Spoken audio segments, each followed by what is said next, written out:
Good morning, or good afternoon, as the case may be. You obviously are seeing a little bit behind the scenes of some orchestration that's happening. There's meant to be 125 participants, so many of you in the room and others online. And so that's a little bit of what's going on at the front here. So I'm Professor Sherry Molnar. Welcome to the University of Western Ontario. I am a professor over in the Earth Science Department, and I like seismic hazard. And I like understanding seismic hazard and seismic hazard mapping. And that's kind of what my group does over in the Good Vibrations and Excitations lab. That's a good name for us. The idea was to host this workshop. And so I reached out to Natural Resources Canada. So that would be Murray Journet and Tegan Hobbs, who's here today from Natural Resources Canada. Murray has worked very hard and long to get seismic hazard and then into seismic risk calculations through GEM OpenQuake. GEM is the Global Earthquake Model Foundation, and two people are here from the foundation, and they have traveled from Italy to provide this presentation to you. That's my role. I will now duck out of the way and let them take over, but you're more than welcome to be here. Just a few little comments is that there'll be coffee and treats a little bit later after about 10 o'clock. That'll be in the back of the room here. Washrooms are back into the building. And then we'll have lunch as well together. And so that's about it for moving forward together. And I'll let Murray take it over from here. Welcome everybody. My name is Murray Journet. I'm a researcher with Natural Resources Canada, and I'm thrilled to be here. I would like to acknowledge the generosity of our hosts here at Western University and also the Institute for Catastrophic Loss Reduction for coming together to co-host this workshop. This couldn't happen without very strong collaboration with a number of groups and organizations. In Canada, we have a number of those organizations who have come together in a coalition to become a public sector partner with the Global Earthquake Model Foundation. And so I'd like to acknowledge those folks here in Canada who are supporting this effort. They include Public Safety Canada, Defence Research Development Canada, the Insurance Bureau of Canada, the Institute for Catastrophic Loss Reduction, and Natural Resources Canada. So we've come together as a coalition to join the Global Earthquake Model Foundation as a public sector partner with the intent of developing a national earthquake hazard and risk model that will become part of the global fabric. And we'll talk about this shortly. But before I do that, I wanted to let you know this is the second OpenQuake training workshop that we hosted here in Canada. The first one was last spring in Vancouver, and we had about 75 people with us for 2 days, actually 2.5 days. So there's a group like this in Western Canada who've gone through OpenQuake training, who are actually using OpenQuake now in a variety of different applications, both academic settings. We have a number of researchers at UBC and other places who are using OpenQuake now for their research. Also in the private sector, BC Hydro and other organizations who do seismic hazard modeling themselves were there. So through these workshops, we build networks of collaboration. And that's really what this is all about, is to bring a group of people together who are doing this work on an ongoing basis to share what we have to offer in terms of capabilities. By that I mean the OpenQuake platform of tools, but also all of the science that underpins those tools. So we bring that to the table, but really we're bringing it to this collaboration hub that you have here in Central and Eastern Canada. So for the next 2 days, we're bringing these methods and tools and ideas to see where they might fit within your collaboration network here in Central and Eastern Canada. So I'd like to take this opportunity to now introduce the hosts, the main hosts for this workshop, Catalina Yeps and Anirudh Rao. I'll let them just give a short bio of who they are, and then we're gonna I'll take you through the agenda of what we're going to do today, and then we're just going to take a few minutes to get to know who's in the room and what we're doing, both in the room and online. So before we do that, I'd like to pass it over to Catalina and Andrew.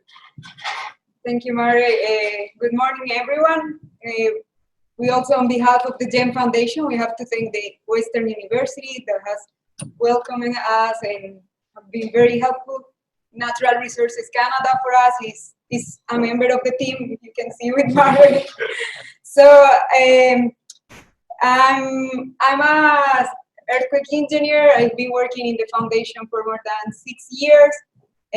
We have been developing this set of tools and models that we hope can reach people, can be modified and be improved through collaboration. And we are very happy to be here. In my case, it's the first time that I visit Canada. I have the chance to work for many workshops with Mari. We have attended many places, different locations in the world, and it's very nice to be here finally with him and the team working with Canada. Hello, I'm Anirudh Rao, also an earthquake risk modeler working with the GEM Foundation. Also been with the Global Earthquake Model for around 6 years. So apart from working on building out these tools and bringing the state-of-the-art in earthquake hazard and risk modeling to different parts of the world, we also work closely in collaboration with different institutions or organizations around the world who are responsible for developing these national or local earthquake hazard and risk models. So we've been in a strong partnership with Natural Resources Canada since more than 3 years, building out the national hazard and risk models for Canada. We have similar partnerships in the United States with the US Geological Survey and FEMA. In Mexico, Catalina will be in Mexico in next week, and similar collaborations around the world. So these collaborations help us bring in the knowledge and state of practice in different parts of the world back into the global earthquake model. So this is, we'll show you a bit of this in the following presentations. So very excited to be here. This is my second trip to Canada. We did a similar workshop in Vancouver last year.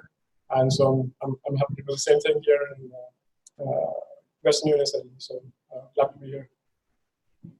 So we'll start with, for those of you online and in the room, we'll start with just a quick overview of what you can expect this morning.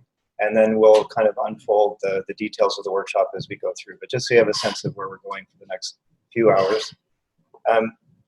For those that haven't had a chance yet, all of the workshop materials are being shared through a website. I think you've been given the link to that website.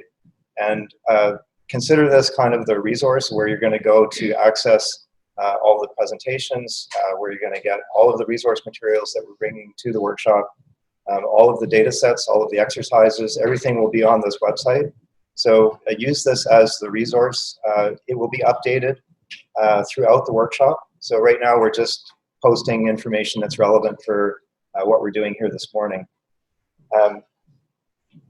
So we will, we're going to take a moment to find out who's in the room. That'll be the first thing that we do. And then Catalina and Anirudh are going to give us an overview of the Global Earthquake Model Foundation and the OpenQuake Platform. So we have a sense of what the framework is that we're going to be working with here today.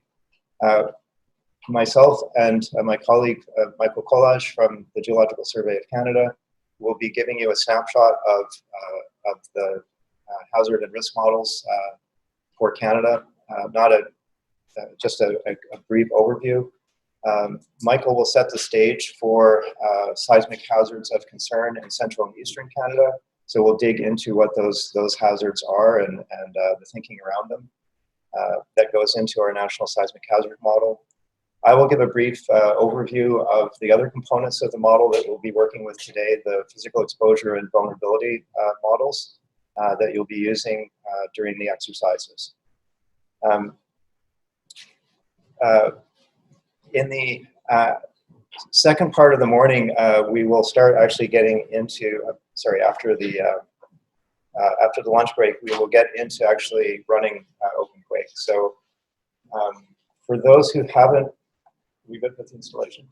So for those who haven't installed OpenQuake or QGIS yet onto your own laptops, you'll need that for the work we're going to be doing after lunch break. So you have some time between now and then to get everything set up. We're here to assist if you have any problems. So again, use the website as your resource.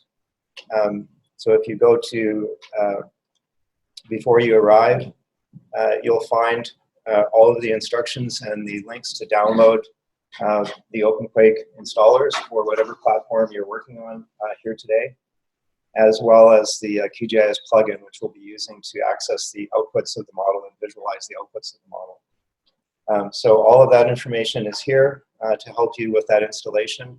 If you have any questions or problems, please let us know as we're going through the presentations this morning. Just raise a hand or send a note to Tegan for those of you online to let us know, and we'll do our best to help you get everything ready to go for the exercises.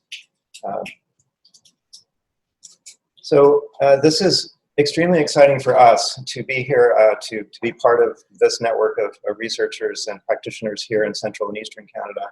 It's also exciting for us because outside of this room, we have 50 or 60 people joining us from all over. And so we're all bringing different expertise, different knowledge to this workshop. We thought we'd start with, because we can't do virtual introductions very effectively, we thought we'd start with just a few quick introductory slides or surveys to kind of get a sense of who's here and what you want to get out of the workshop.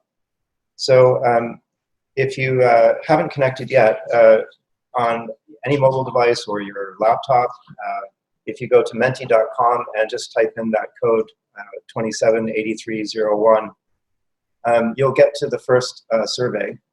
Yes, also in the website, in the introduction tab, will be the same interaction. Yeah, so a couple of different ways to get to the survey, but we're curious to see where people are joining us from today. So this is where you're traveling from to be here. It's where you're logging in from to be here.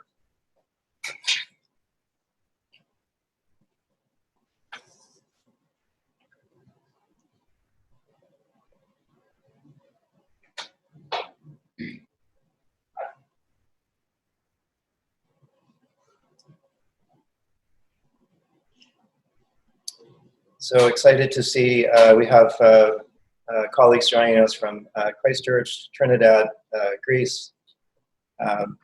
We know we have lots of folks here from Western University in London, Ontario, Montreal, New York,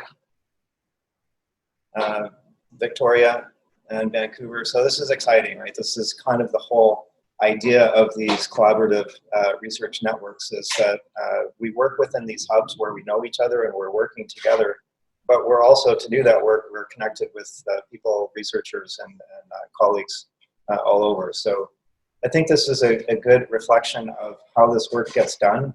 It gets done through collaboration in these global networks. So we have about 125 or 150 people participating, at least in this early session. And we've got a small sample here, 36. I'm going to go on to the next one, but please, if you haven't shared with us where you're joining, keep doing that. I'll keep the survey open, so we want to kind of keep track of this as we go along. So you get a sense that, that this is a broad network. Sorry, I'm going to just go back to that.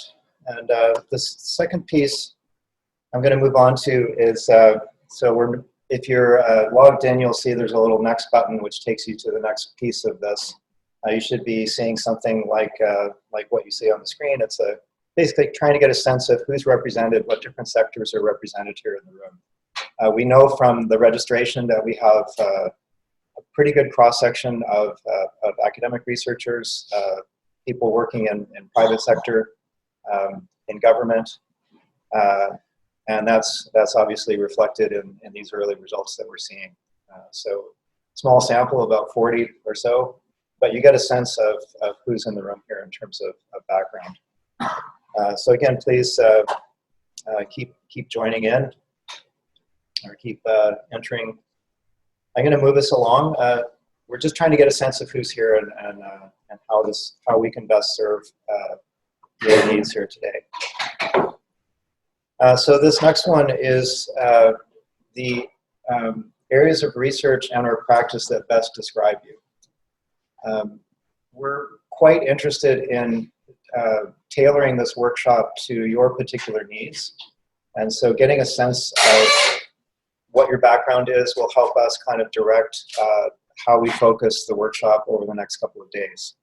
And some workshops, it's very heavy on seismologists and structural engineers. And so we end up kind of tailoring the material to that community. In other workshops, we're interfacing with practitioners, planners, emergency managers. And in those instances, we can tailor the content of the workshop to reflect their needs. So small sample so far, but clearly lots of seismologists. Glad to see strong representation from the geoscience community. I'm one of those. Structural engineering, people who have experience with risk as risk analysts already, and other. I wonder if anyone in the room, or maybe if people want to type into Tegan, if you said other, if you could let us know, show of hands, people in the room, and message online who you represent. Yeah. Okay. Yeah, we weren't sure whether to split geotechnical and structural engineering, so great, thank you. So geotechnical engineering, anybody else? Great, awesome, thank you. Paul?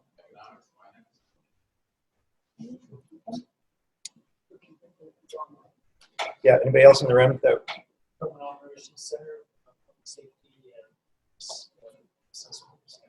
Great, and online, do we have a...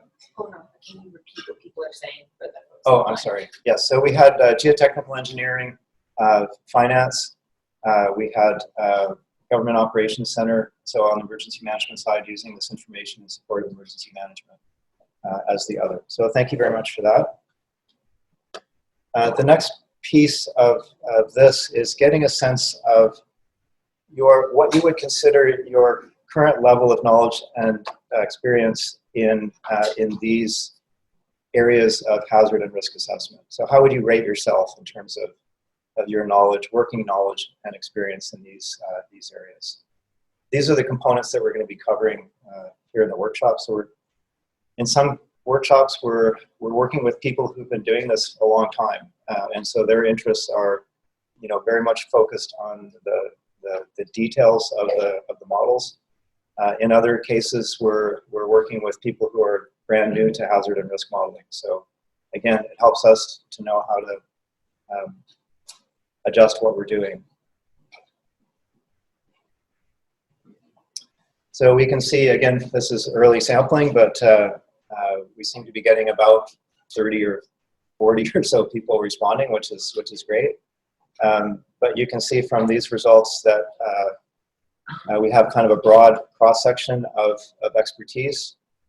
So people in the with experience both in probabilistic and scenario-based hazard modeling, not so much in the vulnerability and risk modeling. So so that's something that we can lean on during the second part of our workshop this morning. That's actually what we're going to lay out as the foundational pieces for getting into the scenario and risk modeling. So thank you for that. And we're almost done here. This is the last piece that would be very helpful for us. So we're going to keep track of all this. We'll be reviewing this at the break and this evening. People are coming to this workshop with very different goals and expectations. And so we're just, if you could help us get a sense of what you want to take away from this workshop. So in some cases, it's the early response here is just learning how to use OpenQuake so that you can bring it back to either your research or practice. Other people have said, gee, we want to know where to get the data. want to understand what the data is. I want to kick the tires of the pieces of the model.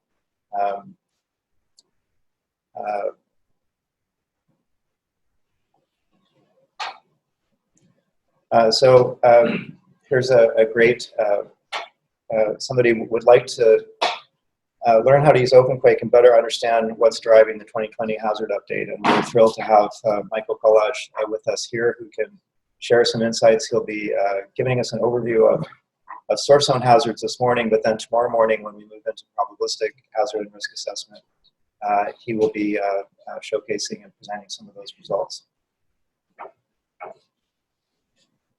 Okay, this is great. Thank you very much.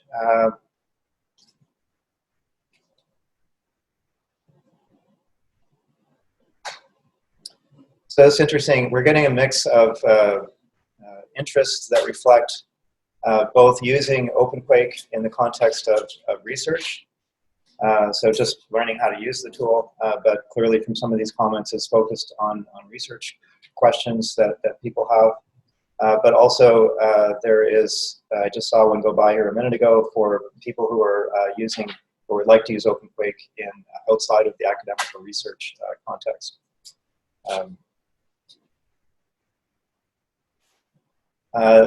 I've seen workflows and best practices that go by at least once already. So this is a key piece of what we're going to be doing in this workshop. Understanding the components of the model, but also how to put them together to conduct a hazard and risk model, whether it's scenario or probabilistic. And also something that we're going to focus on a lot in this workshop is validation of the models that you create. So thinking about the numbers that you're actually generating with OpenQuake, trying to understand what they're telling you. Do they make sense? Would you be comfortable sharing them with somebody else? So this is kind of a key piece of the workflow. It's not just how to use the tools. It's not the buttons that we're pushing. It's really thinking about the inputs that we're providing to the model as scientists.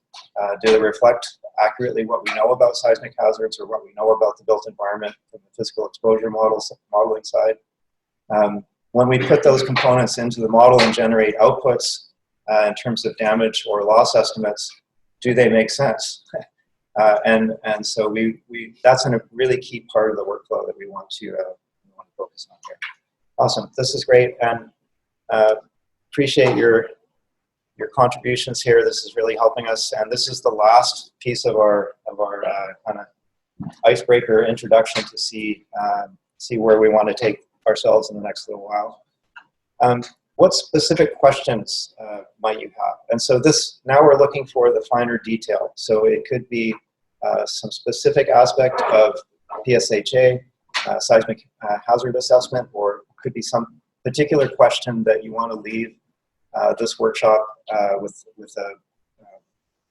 that you want us to address in this workshop. So again, it's a bit more specific than the previous question.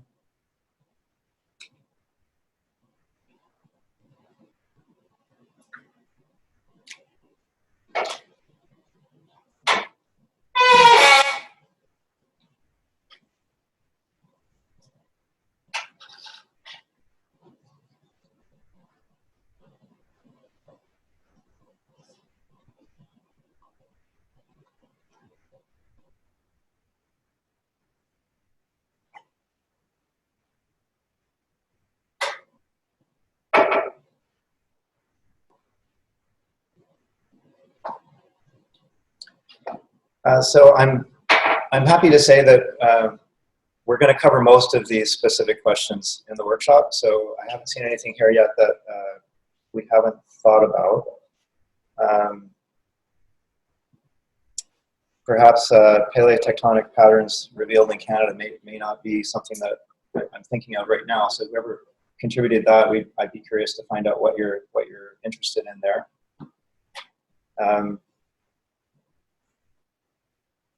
Data source, model details, and accuracy is definitely something that when we get into the workshop exercises, we're going to have a chance to dig in and look at in great detail.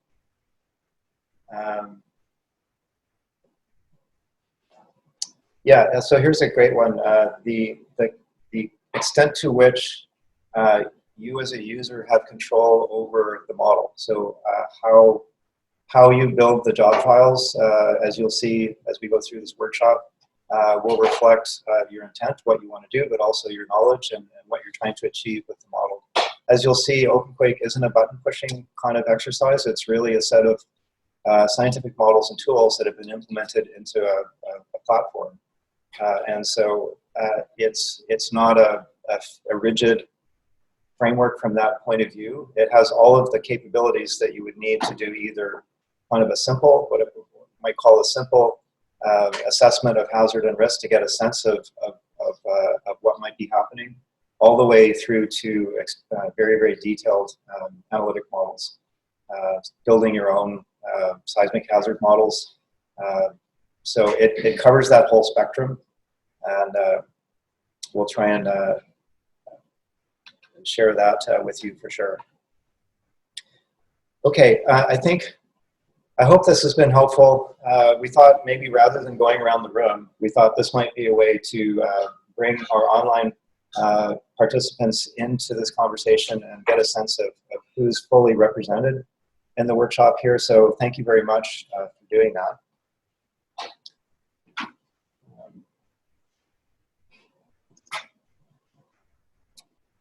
I think at this point we will transition into the initial presentation. So again, this morning there will be a series of short presentations, and I'll invite Catalina to come down to start the first one. Starting with the big picture view of what the Global Earthquake Model Foundation is all about, what OpenQuake is all about, and then we'll kind of start focusing in on this area and what we'll be working on. So thank you very much for that, everyone in the room and everybody online. Yes, thank you. Also, just on this topic, you can see how many different interests are. Absolutely, we won't have time in 2 days to address all these topics, but at least we can chat, we can present some examples. And with this presentation, I have to be here, sorry, I forget, I move a lot.